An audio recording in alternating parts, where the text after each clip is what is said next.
Well, in our lead, it's too bad for British Petroleum, or is it? 4 days after its trans-ocean-operated rig exploded and sank with 11 of its workers in the Gulf of Mexico, for days the company said that the oil was all contained. Well, not exactly. In fact, that rig has been gushing 1,000 barrels a day since Saturday. Costs for cleanup are likely to be immense. The U.S. Coast Guard is already batting about figures of $100 million. You'd think that that would be the last we would hear of the Obama administration's plan for offshore drilling, right?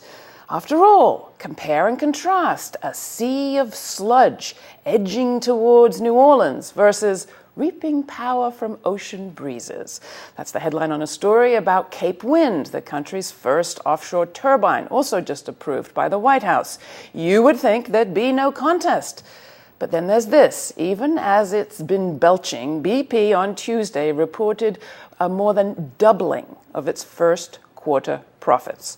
Profits rose from nearly $3 billion to $6.8 billion, while its alternative energy division saw a loss. A few $100 million out of $6.08 billion. The price of all that Cajun coastline just may not be high enough to make a dent.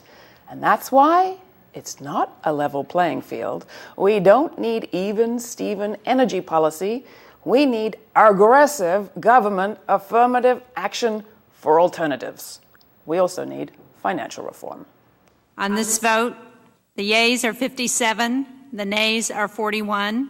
3/5 of the senators duly chosen and sworn, not having voted in the affirmative, the motion is not agreed to. I wasn't intending to speak on the floor because I was hopeful tonight we would have a simple vote that would move us to a debate on a bill that I think people have been waiting for a long, long time, and that's getting reform to our banking institutions and financial institutions. Well, it happened again, and a whole lot of people were as befuddled there as the Alaska senator about just why a vote couldn't happen on financial reform in the Senate on Monday. With me to talk about just what's happening when it comes to change in Congress and in America more broadly, Melissa Harris-Lacewell from Princeton University and The Nation magazine. Welcome back. Thanks. It's good to be here always. Help us with these numbers again.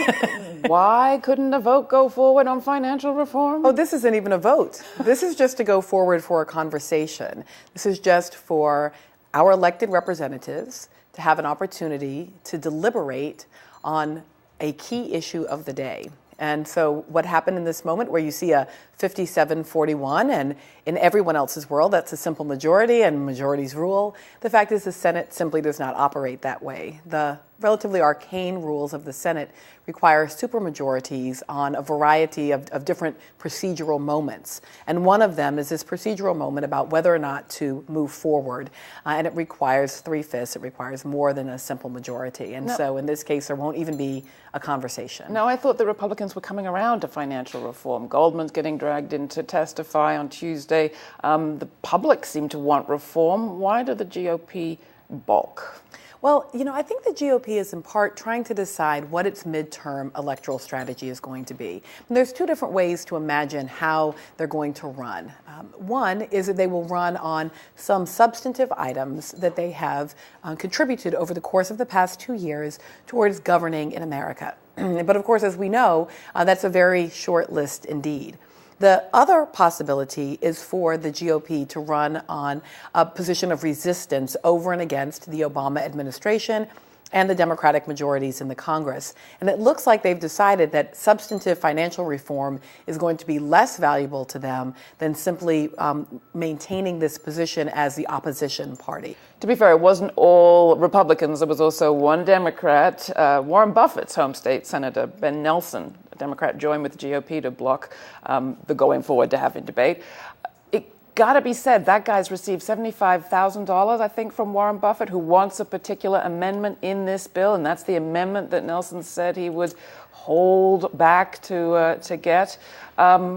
who's in charge here? I'd found again just this week an article written by Elizabeth Warren from 2007, which similarly made arguments about kind of who we are together as a nation. The basic idea we have, for example, about consumer protections on things like toasters and lawnmowers, right? We assume that the purchasing public should have a right to buy consumer items without danger, without fear, even though, of course, they also have to be careful about how they make choices about, for example, cars.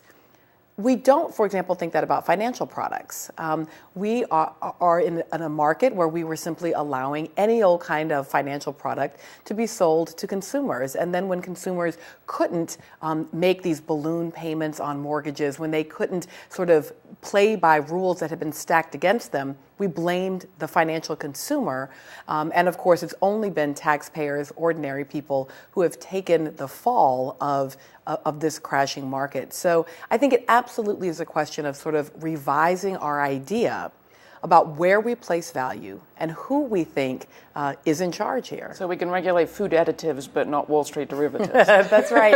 And remember, the point is not the government doing it. The government are our elected representatives. Yeah. We are able to hold them accountable through regular, free, and fair elections. But it comes down to what we think our government is supposed to do. And this brings us to the next topic I want to talk with you about, which was the Supreme Court potential nominees. No names out yet, except for a few, kind of casually, or unofficially at least. Robert Reich wrote recently that, actually going back to his opposition to Judge Roberts, he said, it depends whether you look at society as a group of self-seeking individuals with property for the government to defend, and that's basically government's job, or as a community with a shared interest that government's there to promote.